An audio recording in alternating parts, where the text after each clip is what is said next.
Yo, what's going on, YouTube, and welcome back to Goal Line Hockey. It's your boy Kevin Forte, and today we are taking a look at the Seattle Kraken as they made a pair of pretty big signings. So we're going to discuss those here in today's video. So we're going to start off with the two big signings here in Seattle, because that's what you guys are here for, right? So we're going to start off with the defenseman coming in, the Stanley Cup champion, Brandon Montour from the Florida Panthers. He's heading west, all the way to the other side of North America, as he'll be signing with the Seattle Kraken. It's a 7-year deal, $7.14 million per season. That's over $49 million over the next 7 years for Brandon Montour. This is a great addition to the Seattle Kraken. That number is a little high, though, I will say. But with that said, I think with what Brandon Montour has brought to the Florida Panthers, I think that's to be expected. And as the salary cap is going to be going up the next couple of years, the value of this contract might not look so bad. The duration of the deal has me a little bit concerned, because Brandon Montour has had injury issues in the past. Hopefully that's not an issue here, but you never know. He cashes in, he gets his paycheck, and for the Seattle Kraken, they add another top 4 puck-moving defenseman to their team with veteran leadership, a Stanley Cup ring here in 2024. Congratulations to Brandon Montour, and for the Seattle Kraken, this is a nice pickup to the blue line. And then they also added up front with the Stanley Cup champion from last year to a similar number, the Vegas Golden Knight.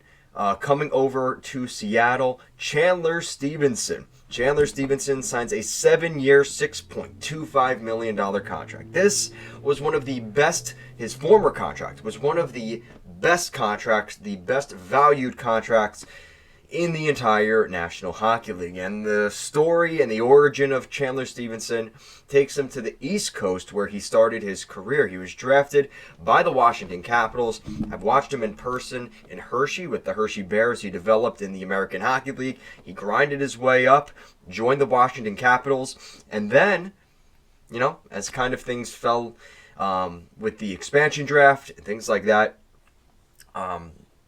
the Capitals, unfortunately, we're going to lose a pretty good player, because their former GM ended up going to join the Golden Knights and kind of take over as the first GM of the team. And unfortunately, that meant that they were going to lose someone that was probably going to be a guy that they knew who they were getting from Washington. And Chandler Stevenson was that player, and that was the right choice.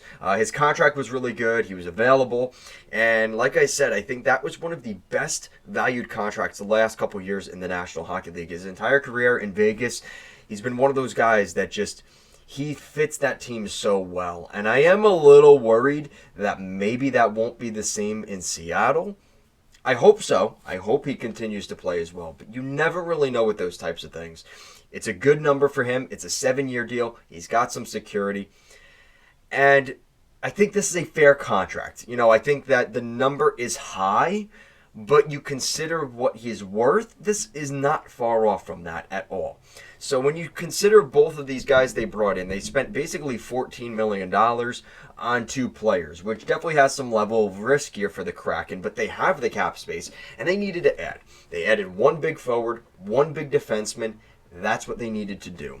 Center depth has been an issue for Seattle really since the franchise was made, and we're going to see that change over the next couple years as Matty Beniers continues to develop. We're still kind of hoping to see more from Shane Wright. He's continued to progress with the Coachella Valley Firebirds, so maybe he comes up next season. And then you got Chandler Stevenson. So I think that this is a really good center depth that's starting to come into the fold, just a little slower than people maybe were hoping. But I don't think that's going to be an issue. This is one of those weird trifectas where we're seeing a guy go from Vegas to Seattle.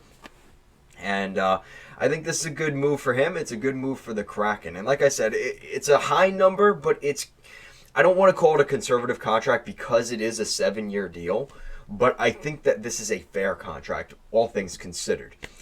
And with that said, I think that you can't ignore the fact that both of these players have one really big thing in common. Yes, they both play well. Yes, they were UFAs, but they both won Stanley Cups in the last 2 years. And that's something you can't ignore here. I think Seattle wants to add more guys that have recently won.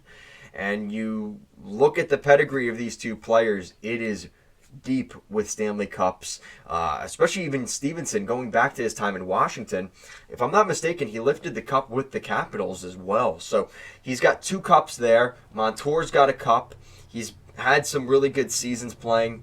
Well, pretty much all over the place. Montour, started his career in Anaheim, went to Buffalo. I think he went to, did he go to Boston? I think it was just Buffalo. And then he ended up going down to Florida where he really took off. So, congratulations to both these players on good long-term contracts. They're going to be in Seattle for a while playing in the teal. And I think that's a really good thing for this team. I'm really excited to see Seattle kind of getting back onto the scene. I think last season, this most recent season was a disappointment for them. Going to the playoffs in the first year, beating the Colorado Avalanche, and then missing the playoffs this year, it's disappointing. And I think that Seattle, we're going to see this team continue to grow. And they aren't going to rush into things. This is not a rash decision that is going to hurt them super mightily in the future. I think these are contracts that, as much as they're expensive, they're fair. And it's not something that's like 2 years in, you're like, whoa, that was a bad contract. I just don't see that happening here unless a freak injury happened or something like that. I think they're pretty safe with these two guys. But there's always a level of risk when you sign 7-year contracts and guys from free agency. That's always a risk. And that's something that Seattle, they want to be taken seriously next season. I think they see the Pacific Division. They're going to see teams like San Jose getting better. They're going to see teams like Anaheim getting better. The Kings are a pretty good team. And obviously the Edmonton Oilers, who are probably going to be a cup favorite going into next season, all those teams reside in the Pacific Division. So that's going to be a stacked division in probably another year or two. But for right now, the Seattle Kraken, maybe they make the playoffs in a year that maybe they wouldn't with this roster in 5 years from now. So let me know what you guys think in the comment section down below. What do you guys think of the Seattle Kraken? I think overall it was a fair offseason for them. And then you consider the fact they traded out Brian Dumoulin. They sent him to Anaheim. So there's definitely some changes to this team. And they also decided to keep Wayman, who was their first player they ever signed for the Seattle Kraken.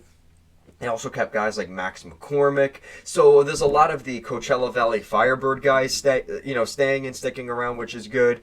And they're going to look to be winning the Calder Cup next year. They've gone to the Calder Cup finals the last 2 years, obviously losing to Hershey. But nonetheless, that's a really good team there. And they should be coming back. I think that they're going to be good again next season. So, all things considered, you look at where Seattle is right now, this is kind of where they should be. And, I think if we take away the first year and from the hype from them going to the second round, this has been a building slow and steady, brick by brick, mortar by mortar. I think that is going to be a more sustainable, successful approach for the Seattle Kraken, and gaining that respect from the rest of the National Hockey League. I'm excited to see what happens here. So I want to know what you guys think down below. What do you think of the Seattle Kraken? Let me know your thoughts down below. As always, thank you so much for watching this video, and I'll see you again next time.